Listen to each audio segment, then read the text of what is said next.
Hi, everyone. My name is Lucia Wang, and today the talk is going to be, are you sabotaging your own happiness?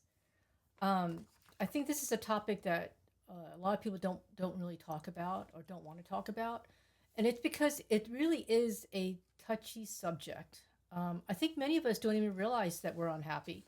We've been unhappy for so long that it almost feels like it's normal. So, and the people around you, or even if yourself is not happy, um, you just kind of after a while you just if you don't address it, it just becomes part of your everyday to day feeling, and next thing you know, years go by or days go by, months go by, and years go by, and before you know it, you're just unhappy, and you don't even know how long it's been this way. It could have been that way for a very long time. So I want to talk about this because these are one of this is a topic that I think is like the elephant in the room.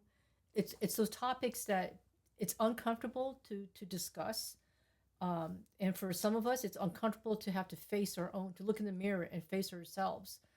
And but I think it's worth talking about, and the reason why is because I think in this world we don't have enough happy people, and and yeah, I I do care about that. I know that some people are too busy with their lives, and they're so caught up in their own um, problems the, and their daily life that they don't have the time to even think about things like this. But I really believe that if we had more happiness in the world and people were happier, I think the world would be a happier place. There would be less wars, and and let's face it, happy people. If there was happier people, there wouldn't be so many unhappy people.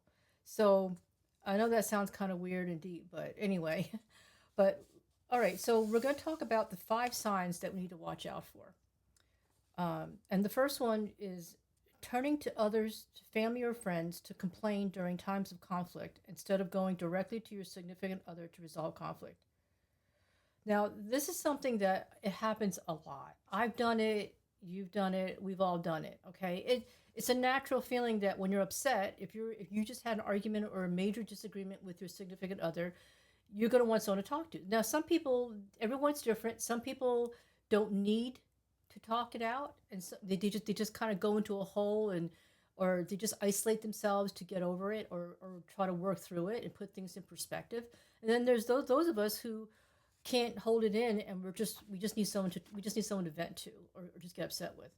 Um, and so I just want to caution that it's okay to turn to family and friends if you need them to be a sounding board, or if you just need some helpful advice, or just just to vent your emotions, just to get it out, so you're not taking all the stress onto your body. But the problem is, what we need to be aware of is the people we turn to. It's I know that sounds kind of um, it sounds like it's something that's obvious, that of course we want to turn to people that we like and that we can trust.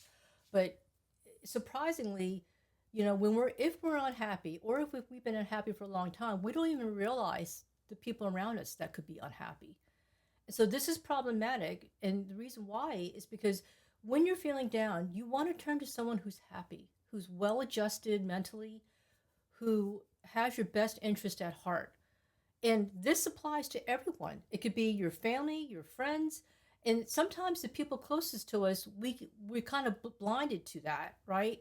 We could have a parent or a sibling or a relative or a good friend or a friend from high school or someone that we've known for a very long time, and we just take for granted, we just assume they have our best interest in at heart. And that's kind of dangerous, because as we all know, none of us are perfect. We all have issues that we have to work through in life, and as such, you really need to be cognizant and aware of who you turn to in times of trouble, and who you can trust. Because and it's sometimes, this is something you need to think about, because I know in my own life the same thing has happened, where I thought I can trust a family member, and then they turn around and stab me in the back, or they violated my trust, right? um it happens, and it could happen to friends too. Some friends are negative, they're jealous of you. And I know us women, we have such big hearts that sometimes we don't want to see that. We don't want to see the ugliness in people. And we always try to give everyone the benefit of the doubt. That's just how we're wired, right? Because we value relationships and we want to fit in and get along with everyone. But I caution you that we need to take stock of and think about really who we're turning to. Are we turning to someone that uh, cares about us? Do they have our best interest? Do they want us to see us happy? Are they happy people themselves? Right? The way they live their lives, is it a life that you wanted to be like? Like, do you respect and admire the lifestyle, the life that they have? If the answer is no, then they may not be the best person you want to turn to. And so that's what I want you guys to think about. Because I don't want you to learn the hard way. I've learned the hard way. When I was younger, when I had issues, when I had problems with people I was dating, or even family problems, at times I wasn't very wise in who I chose to divulge this kind of information to, or air out the dirty laundry to, right? So I've learned, everyone learns, we all learn. And so I just want to pass that on to you guys, that if you are feeling down, make sure that you're turning to the right people, the people that you can trust, and make sure that your friends and your family members are not jealous of you, because that will not help matters at all. Sometimes if people are jealous of you, they will say the wrong things, give you the wrong advice, and and advice that may cost you, really, honestly. So it's important to choose your friends wisely, and if you are going to turn to friends and family to vent, that's fine. But this is just something that it could sabotage your own happiness if you're not careful. Okay, number two. Oh, and part of that is turning to an ex boyfriend or lover. Now, this is something I know a lot of us women are tempted to do, especially when we're in a heated argument or disagreement with our significant other. Um, and even if you're married, you've heard, you guys all heard about people that cheat on each other, or the spouse finds out that their spouse cheated on them, and next thing you know, it just becomes a huge, um, chaos mess. We want to avoid that. Okay, it's tempting. Trust me, I know when you're upset, you just, and your egos, especially if you're with someone who's negative, and they put you down, or you feel down for whatever reason, you are very tempted to go to your ex, your ex lover, or someone you dated in the past, because especially to someone that you knew liked you. You may not like them more than they liked you, but you're tempted to go to them for emotional support, and if nothing else, to stroke your ego, right? When you're feeling down, you want to turn to people that will make you feel better, and usually it is a little bit of an ego boost, excuse me, if you know that your ex, thought the world of you, right? And you guys didn't work out, but deep in your heart that they will always care for you and love you, so you're tempted to go to that person. Now, I do want to say something. If this is a ex um, partner that you have established just a platonic relationship with, that's a different story. When you know that you both have worked through the relationship, and you both agree that it's the best to break it off, right? And later on you become just platonic friends. I've heard many stories like that. I'm very good friends with my second husband, and we are in touch regularly. But there's nothing there other than just platonic friendship. So that's a different story. That would just be like another girlfriend that you would talk to or vent to. So if you have a male friend or ex partner that you've already, gotten over, worked things through, there's no more hidden wishful thinking that you want to get back together with them, or they with you, right? Then it's really not a big deal if you do, turn to an ex partner that you are already in touch with regularly as friends. Uh, but but what I'm talking about is in the situations where you just out of the blue go through your address book, and we all have an address book. Us women, we all have our address books, right? Um, and or guys, you too, right? This happens to guys too. They get in a fight with their wife or girlfriend. Next thing you know, they can't deal with their emotions, and they're looking through their address book for their last old flame that they knew was always waiting by the phone for them to call, right? We all have those kind of people that we know love us unconditionally and would do anything for us. And so we have them on standby, right? Um, I'm just kidding. We don't really have them on standby, but you know what I'm trying to say. Um, so knowing that it's those relationships that we really need to think about and not open that can of worms. And because here's the thing, if you the best thing to do is to try to work things out, find a solution to your problem. And best thing really is to go to your significant other, whoever you're having the problems with, is to go directly to them when you're in a better frame of mind to discuss it. Going to others is fine temporarily if you just are so emotionally upset that you need to vent and maybe get another healthier type of perspective of your situation. I mean, most certainly that's fine. But if you're just going to go down your address book out of spite or just out of the moment, spur at the heat of the moment, where you're not really thinking clearly or logically, and you're just doing things off of your emotions, and some of it could just be out of spite. I know all of us, when we get so angry, sometimes we want to hurt our significant other, and we may do things without thinking that can unintentionally or intentionally hurt them. And so, at that moment, if we want to feel good and we're not thinking clearly, we don't allow ourselves to go to the right people and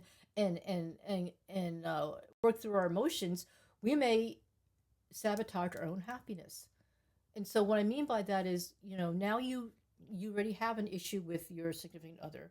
You turn to an ex partner who you shouldn't turn to, and next thing you know, or you might, or maybe someone that you did have the hot, it could have been someone that you like very much and they left you, right? So now you're turning to your ex partner, and sometimes those flames could rekindle.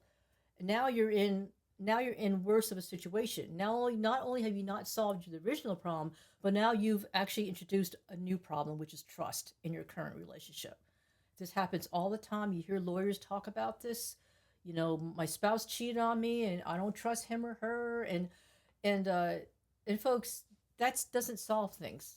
Okay, the goal is what I'm talking about, is that we want to solve our problems without sabotaging our own happiness.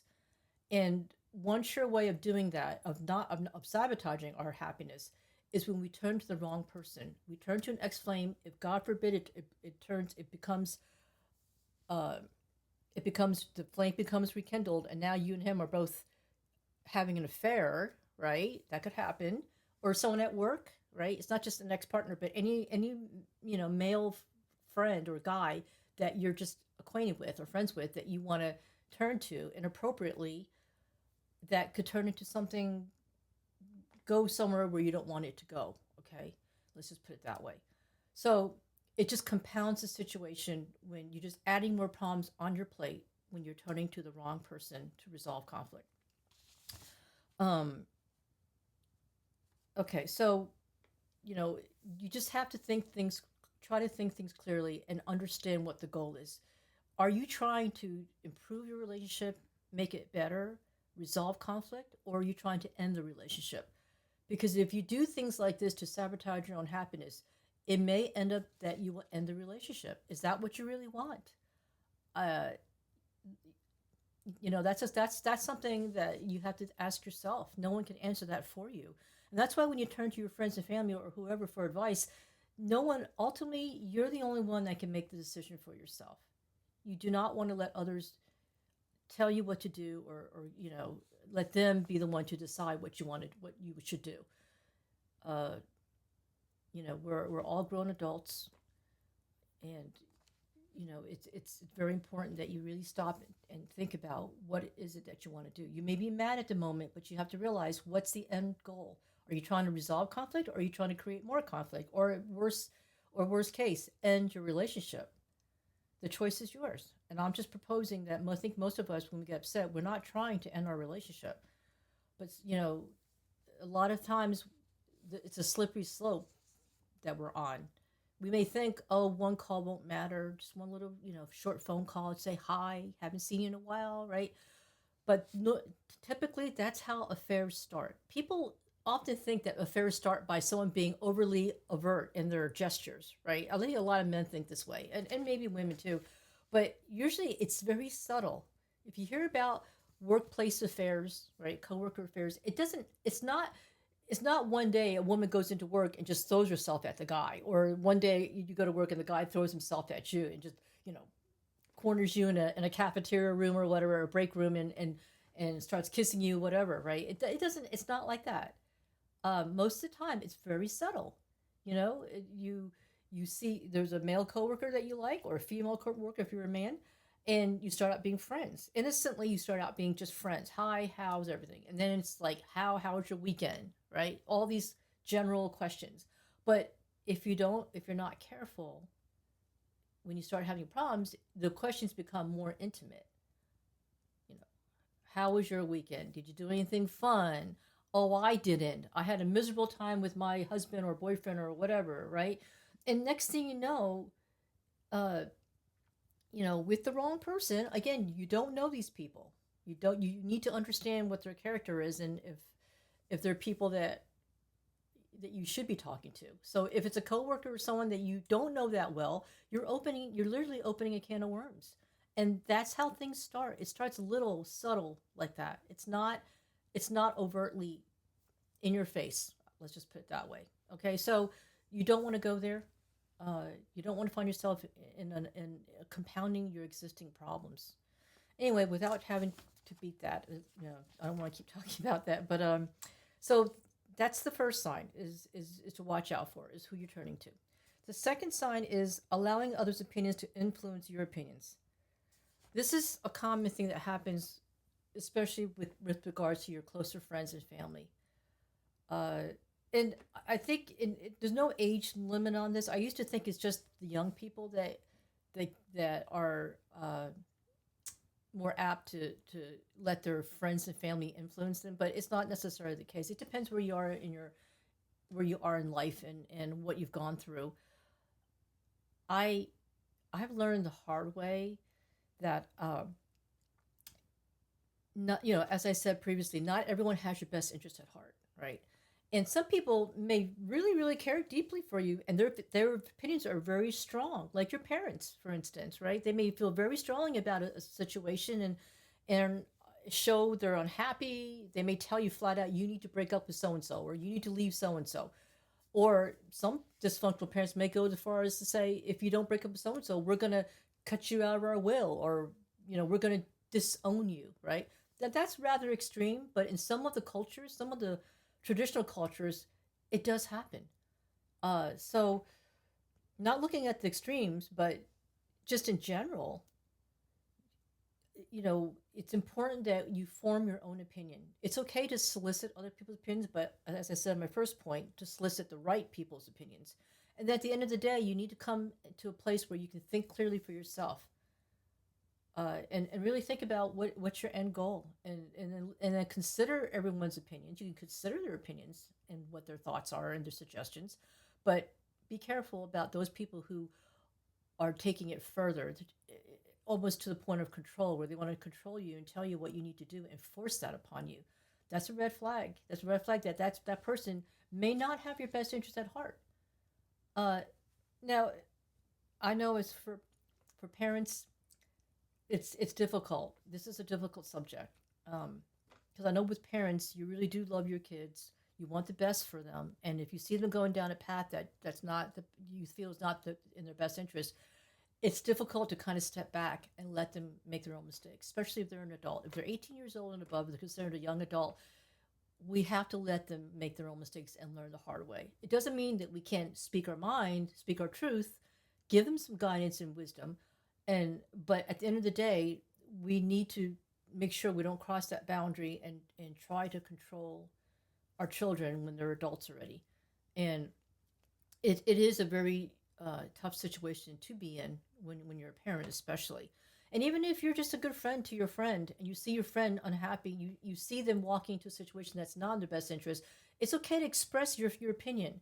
But you just got to be careful not to force our opinion, or get angry at the person if they don't listen to us.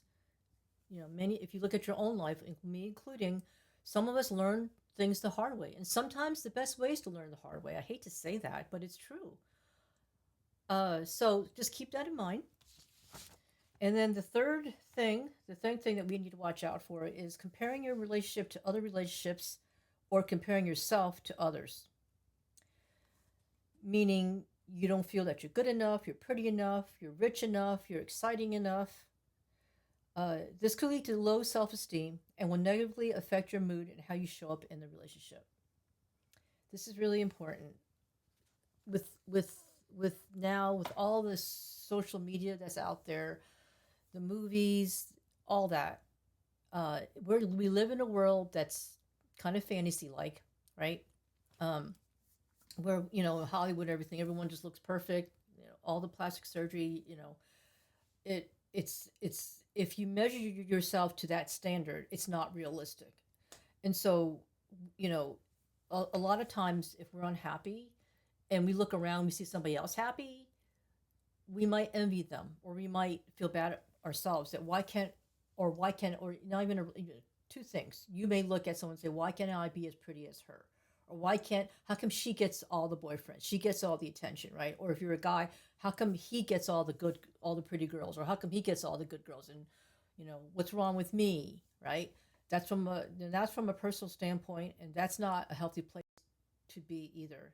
We have to recognize that in my belief that God created us unique as unique individuals. We all are special in our own way, and it doesn't mean that because one person is prettier or is richer that they're better than us, or it's some kind of standard that we need to reach.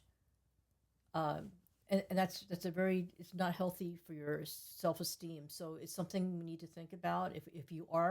If sometimes if you do it so much, you don't even realize you're subconsciously doing this, right? If you Wherever you go, if you have this insecurity, wherever you go, whoever you see or meet, you always are comparing yourself to somebody else. That's not healthy. You need to be able to look in the mirror and say, "This is who I am, like it or not, flaws and all, blemishes and all." Right? Um, we need to get to a place that we're happy with who we are, and feel confident of who we are. And if you're not, I would strongly recommend that you get a little bit of counseling, or if you have good friends that are well adjusted or healthy and happy, go to them for some support, emotional support, and one way or another, just find a way to get yourself to be in a place where you're happy with yourself, and where you accept yourself for all the good and the bad. We all need to get to the place in life like that. All of us, whether you're young or old, we all need to. If we want to find true happiness, we need to get to the place that we find a way to love ourselves and to accept ourselves. Very, very important. Um, so in comparing, and then comparing your relationship to others, that's not fair either. Every relationship is different. Every relationship is different. Their problems, whoever, if you have a friend that is married or they're dating and they're in their own relationship, it may look on the outside that everything's perfect. You don't know what's going on behind closed doors. Just like your neighbors, the neighbors always seem like they're very happy, perfectly happy, no problems, right? Just know that unless you live with somebody and you're with them day in, day out, behind closed doors, you really don't know how people are living. No one is perfect. There's going to be conflict. Everyone has problems and arguments, right? It's not something that only you have. And I think that's the danger, is that when we're feeling down and we're not working on finding a solution to our problems, we start thinking negatively and compare ourselves to somebody else or compare our relationship to somebody else. And then now we are in this negative mindset of envy, right? We get jealous, we get envy of other people, and we start thinking, well, we wish our relationship was like their relationship. And then, as you know, this happens to men and women. When you're in the middle of an argument, a woman can say to her man, "I wish you're like that guy, Steve," right? Or a man could say, "I wish you were more like my sister," or "I wish you were more like my mother," or whoever, this woman, other woman, right? That's very, very destructive and unhealthy in the relationship to make those kind of comments and comparisons. That's not fair, uh, because everyone is different, and because think about it. When someone has said that to you, what's your immediate response? If a guy said to me, "Why can't you be more like so and so, this woman?" I'd say, "Well, then go with that woman," right? Right? And if you're a man, if a woman says to you, "Why can't you be like this guy?" You'd say, "Then you go with that guy," right? It's It's not solving anything. When you put someone on the defensive, or you put them, it's a way of actually knocking their ego and putting them down. It's not nice, and you're really you're not building them up. You're actually tearing them down and making them feel bad. And that's just it is a form. I think it's a form of manipulation to make someone feel bad so that you can feel better about yourself. But really and truly, you're not really at a place where you feel very good. When you have to put someone else down or say mean things like that to other people, you're really not in a good place. So that's something we need to be careful about, so we don't sabotage our own happiness. But when we start us comparing ourselves personally or our relationship to others, just realize that every relationship is different. Everybody's different. We all have our flaws, and the key is that we need to recognize that we need to get to a place that we're comfortable with ourselves, and with regard to relationships, we need to find the strength to resolve conflict. And I mentioned that in my first video about um, what you need to do to have the things you need to do to find the right partner. And I talk about that, about the friendship and being able to resolve conflict. That's very, very important. Okay, moving on. The fourth thing is allowing negativity to take a foothold in your lives. We need to be vigilant and aware of our own heart, mind, and soul every day so we don't start becoming negative and then look for the negatives in our partner and pick fights with them. How often does that happen, right? Us ladies, right? Especially if we're in a, not to go into TMI, but I don't want to go into too much information, but like, us women, we have our menstrual cycles if we're younger, and we get moody, right? So we get in those moods sometimes, and next thing you know, we get very emotional, and and especially as women, when we're in that menstrual cycle, we get moody, and we sometimes take it out on our partner, which is not fair, but we do that a lot. And if your partner is understanding, he'll just tolerate it temporarily and knows that it's not going to be a permanent thing, and he'll just ride the wave with you until until you're not feeling that way anymore. But the main thing is, this is something that, again, it becomes a habit when we start becoming negative, and we just become negative people. It's not something that happens overnight. When you look around you and you know the people that are negative, it's not something they all of a sudden they wake up one day and say, "Guess what? I'm going to be unhappy." It's through time and experiences that they become that way, and a lot of it has to do with uh, un. Usually, it has to do with unhealed childhood wounds they had growing up that they're not even consciously aware of. It's just all in the subconscious. We all, because we're not perfect. We also were raised by parents that were not perfect either. Most of us. Now, there may be some families out there that had a blissful family life and well-adjusted parents, and the kids are well-adjusted as well, and there's no problem, and there's fewer problems, I should say. But for the most of us, most of us have grown from dysfunctional families. So there are things we all have to work through, and things we have to acknowledge and realize, and then work through them to heal, that's causing our current state of unhappiness. Um, so, with that said, I just want to say we are responsible for our own happiness, and it's no one else's responsibility to make us happy. Nor is it fair to expect our partner to be our punching bag and tolerating our abuse when we are unhappy. This is important. Let me say this again. We are responsible for our own happiness, and it's no one else's responsibility to make us happy. Nor is it fair to expect our partner to be our punching bag and tolerating our abuse when we are unhappy. It's important to maintain positivity by surrounding yourself with positive, happy, uplifting people, and that includes your friends and family and people in general. If your life is always chaotic with high drama, then that's a sure sign that you're in a negative environment and may need to take immediate steps to change those areas in your life that's causing this negativity. This is something that I see a lot, and I'm sure if you think about it, if you look around at your family circle and friends, you will notice that there are just some people that are just not happy.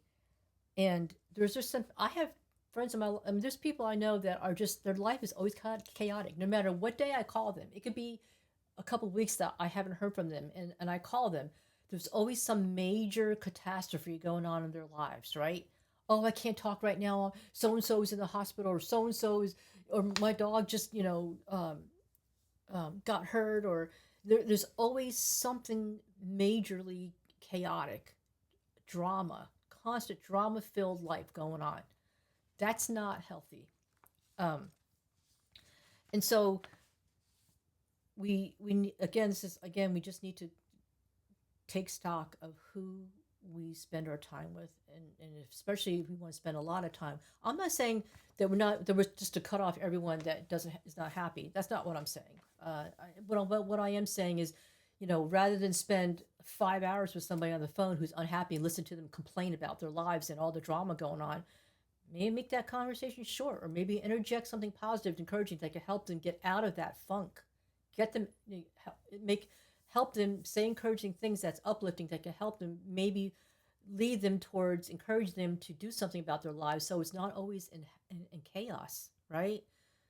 um that's really what I'm saying. And when you do, and it's important, and the reason why is because if you surround yourself with negative people most of the time, guess what, you will eventually become negative. It's just it's just the nature of how things work in life. If you surround yourself with happy people, you stay at this equilibrium of happiness, right? And that's very, very important.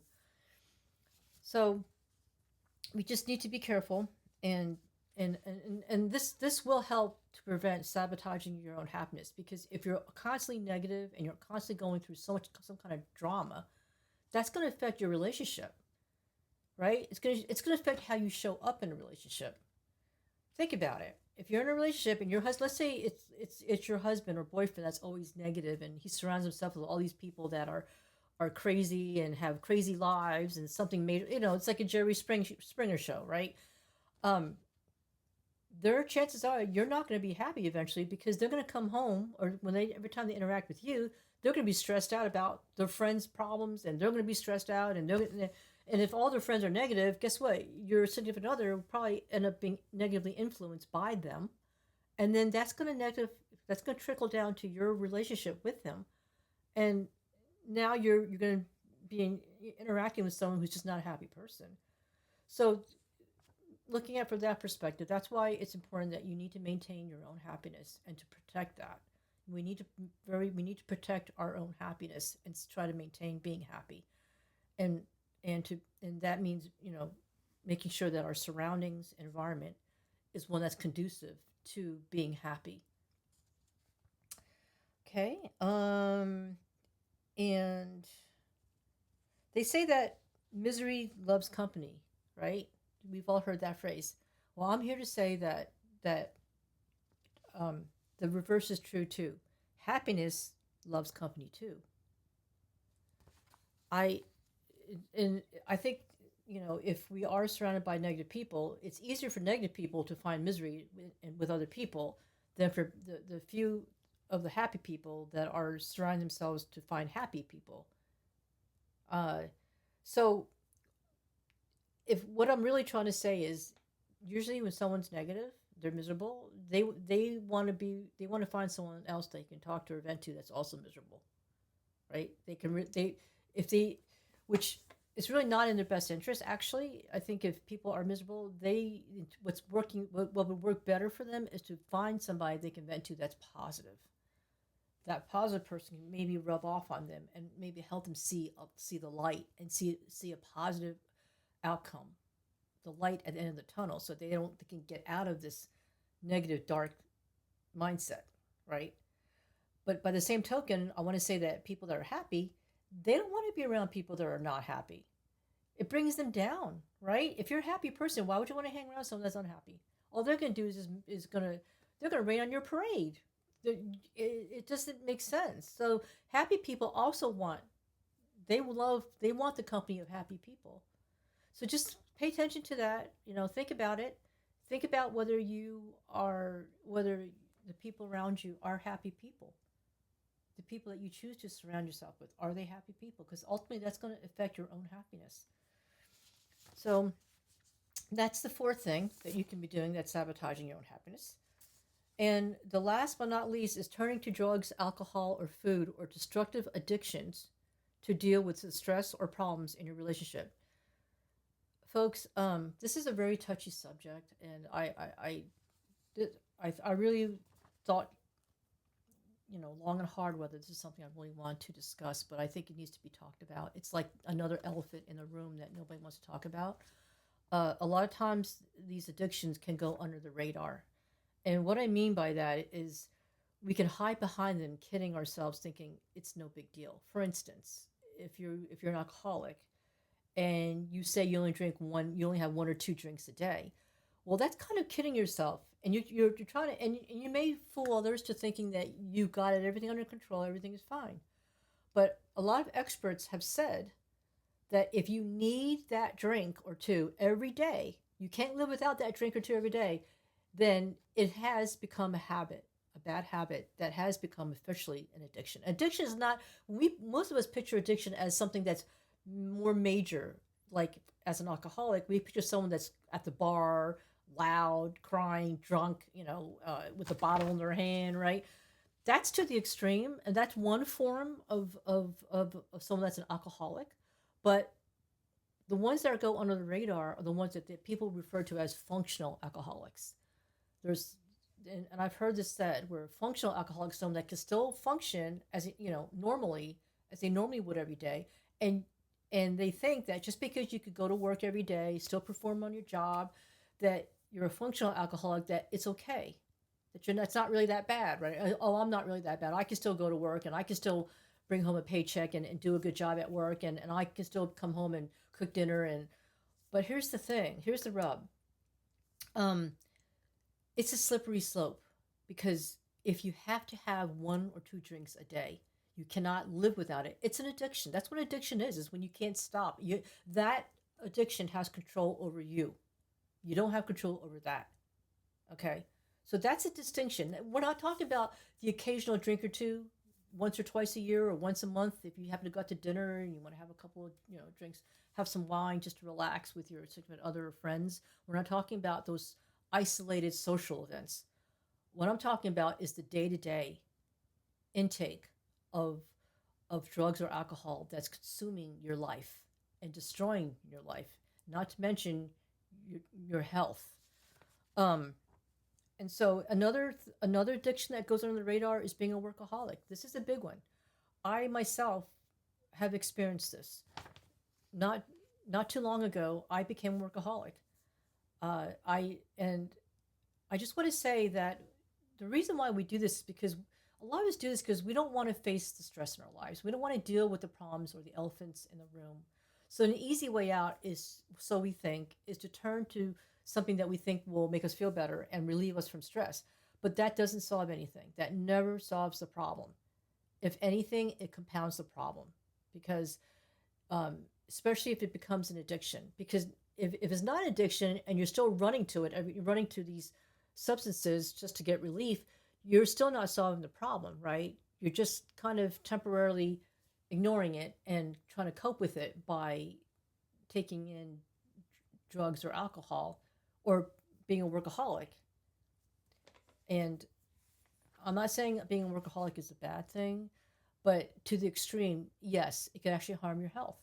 I not too long ago, I I for some reason I didn't want to face whatever the stresses were in my current marriage, and I decided to throw myself totally into work. I became totally immersed in my job. I was working over 60 hours a week. I was working from home, working for a small company, and I was literally the right hand of my boss. It got to a point where I became I became the operations manager. I did everything, and that's another story in itself, which I don't want to take the time to go into that. But the bottom line is, I slowly became a workaholic, and it consumed me and our relationship. I was working all the time. Now, granted, I love working anyway, and if you like doing something, if you like what you're doing, it's not, you can kind of always almost justify that too. Well, I love what I do, so it's okay. Well, yeah, it depends on why it depends, right? If you're working just for the sake of working and you love that, that's one thing. But anytime it's to the extreme, that addiction becomes your number one love. It becomes your number one focus, and everything else is a lower priority. And that's the problem with all these addictions, is that the addiction itself becomes the object of your affection, and that's the number one thing that you cannot live without. And that's the danger of how it becomes a way to sabotage your own happiness and even your relationship eventually. And so in my situation, I was working so hard that it was such a demanding job that sometimes I wouldn't even eat lunch, or if I had to go to the bathroom, right? If I drank a lot of water, I had to go, I would hold it, right? Or just going to the bathroom in general, I would just wait to the last minute, and it's not healthy. And so eventually, I did start feeling I was burnt out after a while, very burnt out, exhausted, and it got to a point where I was getting too stressed, and my health was starting to pay a price for that level of commitment of being a workaholic. So in my own case, I can say that I eventually did stop. Well, actually, I did retire after that. So I had all this time on my hands. I had to face whatever stresses I was going through, and if I and whatever things were in my life that needed to be straightened out, and to get back to an even keel of happiness. That's what I had to do. As a matter of fact, at this point, I do want to say my recent book, Fairy Tales Are for Frogs: The Reality of Happily Ever After. That's how this book emerged. I was going through a lot of changes in my life after the last job that I left. I needed to detox from all the toxicity of being a workaholic. And there was, and as well, there was issues also in the job working with my boss, and my boss was kind of demanding, and a lot of things that played into that, especially being the operations manager. The weight of the whole business fell on my shoulders. I should say the weight of his business fell on my shoulders. So I had a lot of responsibility, which I didn't mind. I loved working. I took on the challenge, and I mastered the challenge, right? But my health paid the price for it. And my husband was very supportive when I was working in this last job. But as far as my health goes and my own happiness, it suffered because I was working so hard, and I was just totally a workaholic. But this book is what I wrote after I worked through some of these issues, and it will help anyone who's in a long term relationship or married who is struggling with finding happiness in their life. It's a very helpful book, and I think that those of you who have been in long term relationships or are currently married and are feeling unhappy, that would be a good read, and I would highly recommend it. So, with that said, um, nothing in this world is worth hurting yourself. Never let anyone or anything steal your joy. You are special and loved. Find the strength to seek help to solve your relationship problems one way or another. Bring closure so you can heal and move on to a happier life. And so, when I say that, and I mentioned this in one of my past videos about the mistakes we make, right? Some of the mistakes we make while we're in the dating phase. It's important, the importance of communication and resolving conflict. That's very, very important. And so, this all ties into this whole thing about finding happiness and being able to resolve conflict so you can get to that point of happiness, and not having to turn to other things, drugs, alcohol, work, or whoever, and not solve the problem. Because that's really what it is, folks, right? We don't like conflict. Most of us don't like conflict. We don't want to have to face ourselves in the mirror or face the problems we have in our lives. But at the end of the day, what we need to realize is that your life is precious. Everyone is special in their own way. God made us all unique individuals, and we all have worth and value. And I know when we're all feeling sad, and we're depressed in life, it's hard to see that, right? It's hard to believe anything that's positive, or especially if we don't have people around us or an environment that help to nurture our value.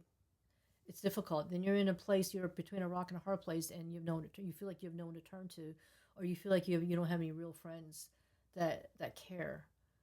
And that's why I would recommend that when you get to that low point, try not to turn to negativity. Try not to turn to substance abuse or work to fill that space of discomfort and sadness. Find the strength within yourself to seek out people and resources to bring your to learn what it takes to be happy, right? My recent book will talks about that. If that is it, I would definitely recommend that. I would definitely recommend you read that book. It will help bring some clarity to how you can find happiness from within. And this way, you can become happier in general as a person, and not do any of these other things that I've just mentioned. These 5 ways to sabotage your own happiness. So I hope this video has been helpful to all of you, and I wish all of you happiness, and you find a way to conquer your problems, to resolve your conflicts. And if you can resonate with this video, please click like and share. If you have comments you want to add or questions, feel free to put them in my comments section. And definitely subscribe to my video if you want to know when my next video is going to be happening. So, folks, thank you so much. God bless, and I look forward to doing another video, and I'll see you soon. Thanks.